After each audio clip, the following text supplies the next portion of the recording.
September is Childhood Cancer Awareness Month, and today we have a special guest with an incredible story of perseverance in the face of a tough diagnosis. Jessica McKearney is joining me now. Thank you so much for being here. Thanks for having me. Did I get it right? McKearney? Yes, you got it, McKearney. Jessica, you do an incredible job of really updating people, family, friends, the entire community on social media throughout this entire journey. Hudson's battle with cancer.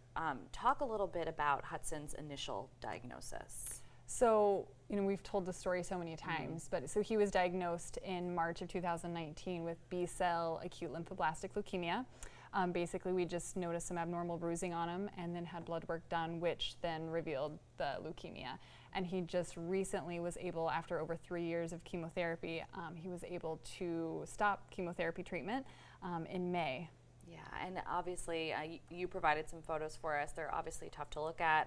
I think you mentioned something the other day that, even, when he stopped treatment, you and your husband, it took you a while to even watch those videos because it's just traumatizing. It's every parent's worst nightmare. Yeah, we almost don't even recognize ourselves in those photos because you don't realize, how tired you are and you're just going on overdrive for so long.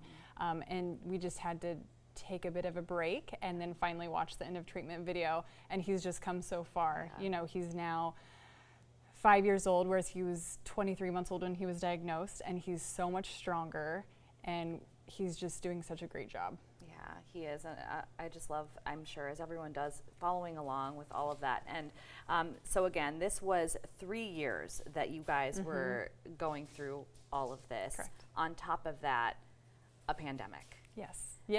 So going through that with COVID was not ideal. Right. Not that going through cancer is ideal ever, but we were already masking, we were already isolating, so it didn't change our life a whole lot.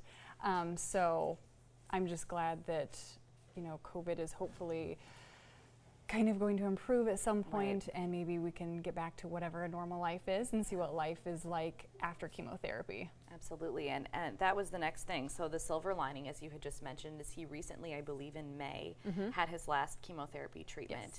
Yes. Just talk a little bit about what that day was like. Yeah, so he was very excited to take his last pill, and then even a week or so after that, it was like we are already starting to see kind of this different child. He's eating better, he's running better, his mood is better, and he just recently got to start pre-K, so now he is also trying to figure out what a normal child's life is like and just enjoy the summer. Amazing.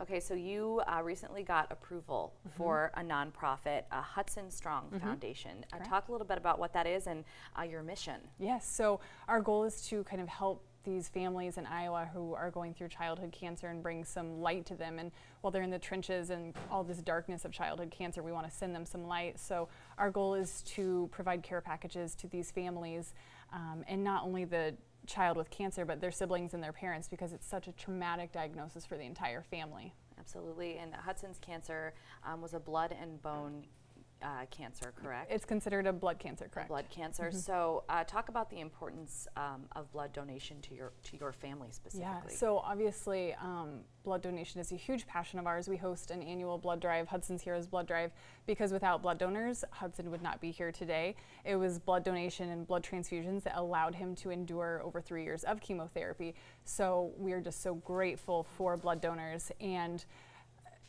right now in the Quad Cities, there's maybe 1 day supply of blood. So it's just this constant importance of advocating for blood donation. Absolutely, and you mentioned Hudson's Heroes, which is coming up next month, a little less than a month away. If you're on any kind of social media, there's a chance that you've probably seen somebody posting or sharing about this, because it's just something everybody can really get behind. As far as that's concerned, that day specifically, what can people expect? Because it is quite an event. So September is, we go gold for childhood cancer awareness, and so our goal is to fill all of our blood donation spots, which if you go to bloodcenter.org, you can see all the time slots that are available. We'll have a lemonade stand that will be ran by Hudson and his friends with Hudson Strong Foundation merchandise and a food truck, and we hope to just raise as much money for the foundation as we can so that we can help more families in Iowa. Yeah, a great thing, and you have that information there on your screen. It's going to be an amazing day, Hudson, and he's going to be running the lemonade stand. He loves law enforcement. He loves superheroes, Legos, dinosaurs. I mean, just an awesome little guy. Yes, he is. Thank you so much for being here, Jessica, and talking with us about this. And of course, if you want any information, you can always visit hudsonstrong.org. Thank you so much. Thank you.